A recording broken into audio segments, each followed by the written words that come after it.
Hey, what's up guys, it's Lucas and welcome back to my channel. If you haven't subscribed, please take a second and click the subscribe button. It'll just take you a second and it really helps me out. One of the things that I do, kind of as one of my multiple jobs, is I do guitar tech work. Adjustments, modifications, repairs, that kind of thing. So I see a fair bit of guitars, and every so often one comes through that I'm like, oh, well that's kind of neat. I'll, maybe ask the person that I'm doing the work for, do you mind if I shoot a video? My good friend William brought me this guitar to do some repair and also some modifications on.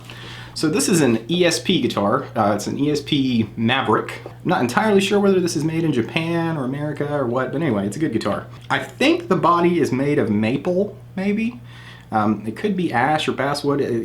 Just the only way I was able to kind of really look at the grain of the wood was in the neck pocket, and it was just super hard to tell. It's pretty light, and it's got a maple neck, which is kind of a thin U profile to it. It feels good. Big old jumbo ESP type frets, rosewood fingerboard, 24 frets.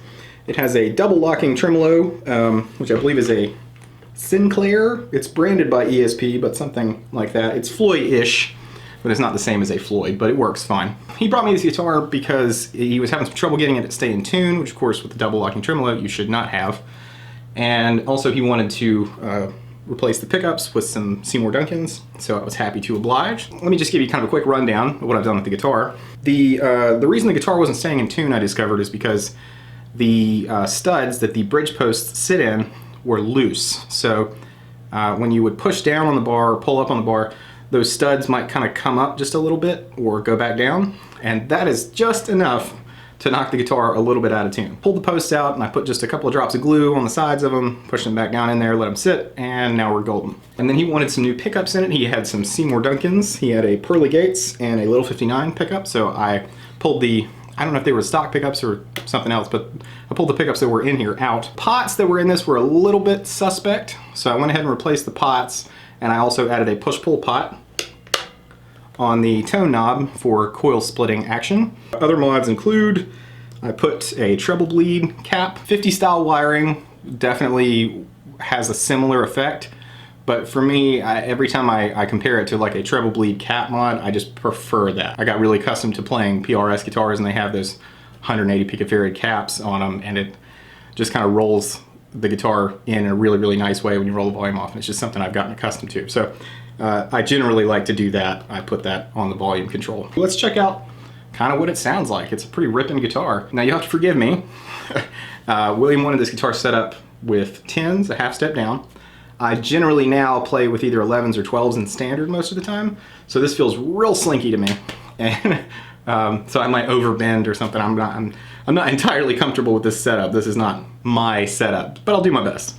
But it's a cool sounding and feeling guitar, so I thought I would just show you some of the different sounds you can get with it.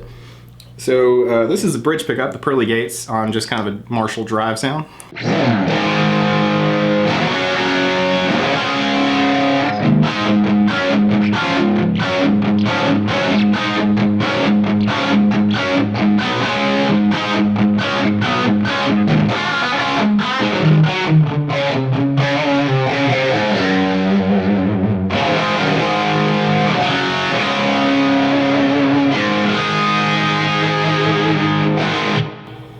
So real snappy and bright. It's got a good kind of 80s sound.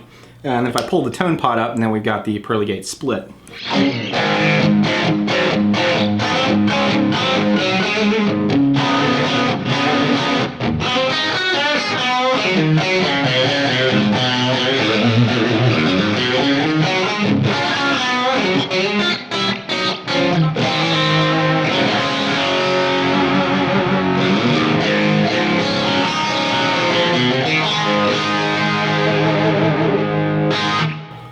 I just think it's a really great sound. That sounds great.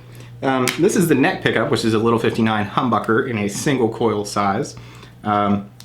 Because it's a smaller field, it's cool. It still sounds kind of PAF-y, but it's tighter in the bottom, which I really like. I like this kind of pickup a lot. And anyway, that sounds like this on that same amp sound.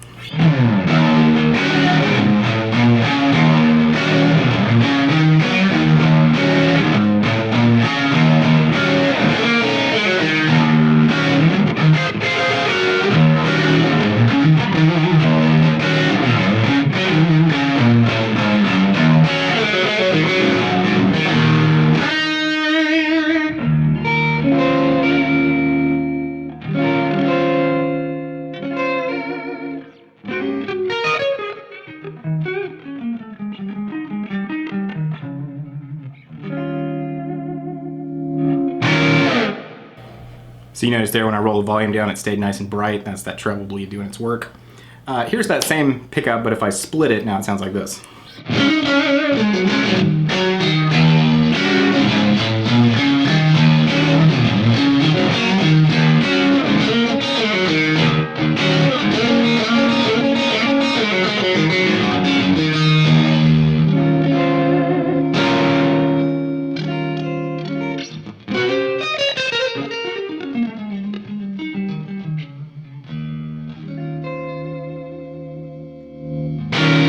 So this is a really pretty versatile, kind of cool sounding guitar.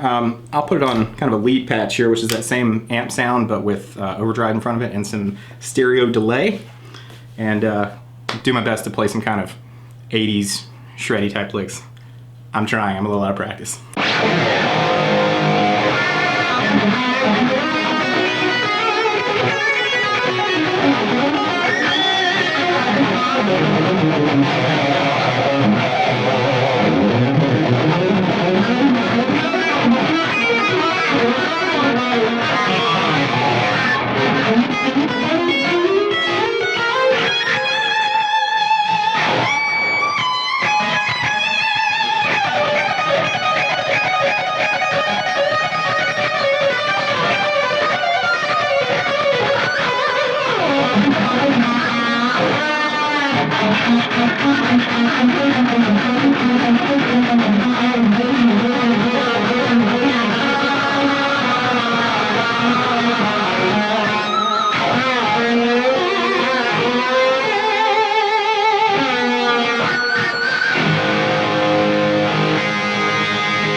Okay, you know what time it is now. It's time for the chugga.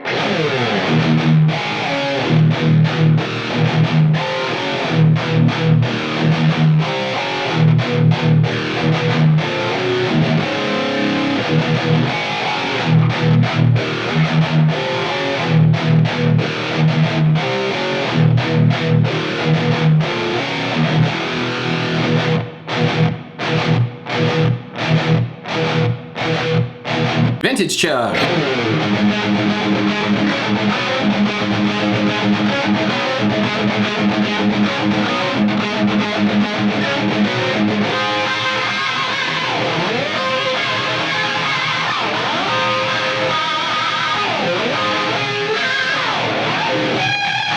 All right, well, that's the ESP Maverick. I think it's a pretty cool sounding and playing guitar. Had a lot of fun working on it, and again, big thanks to my buddy William for allowing me to shoot this in a video and show you guys something neat.